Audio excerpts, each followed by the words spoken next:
मुल्की मईशत के लिए अच्छी खबर। पाकिस्तान और IMF के दरमियान स्टाफ लेवल मुआहिदा तय पा गया। IMF ने मुज़ाकरात की कामयाबी पर बाकायदा एलामिया भी जारी कर दिया है। IMF की जानिब से जारी एलामिये में कहा गया है कि पाकिस्तान को मुआहिदे के तहत $1.1 अरब जारी किए जाएंगे।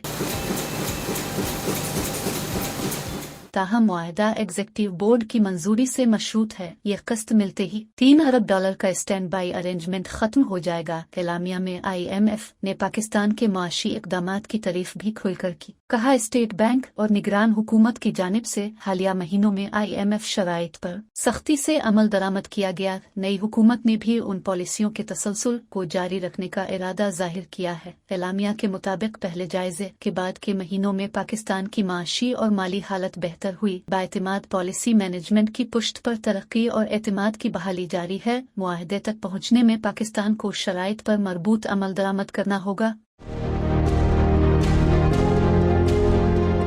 हुकूमत को 401 अरब रुपए के जनरल प्राइमरी बैलेंस और GDP का 4% महसूलाती और नॉन टैक्स जराए से हासिल करने में कामयाब नजर आती है। गर्दिशी कर्जों की अदायगी और स्टेट बैंक की कारगुजारी में मतलूबा बेहतरी सामने आई है। मालियाती इस्तेहकाम के लिए माहौल साजगार बनता जा रहा है। IMF का कहना है कि टैक्सों में बेहतरी और सरकारी कंपनियों बारे नई पॉलिसी की जानिब पेशरफ्त हो रही है। कम आमदी वाले तबकात को तहफ़्फ़ुज़ देने में कामयाबी का इम्कान बढ़ता जा रहा है। बिजली की प्राइस और फी यूनिट फरोख्त का सिस्टम मुस्तहकम हो रहा है। इसी तरह महंगाई को कंट्रोल करने में पेशरफ्त नजर आ रही है। IMF ने ताउन पर हुकूमत और प्राइवेट सेक्टर का शुक्रिया भी अदा किया।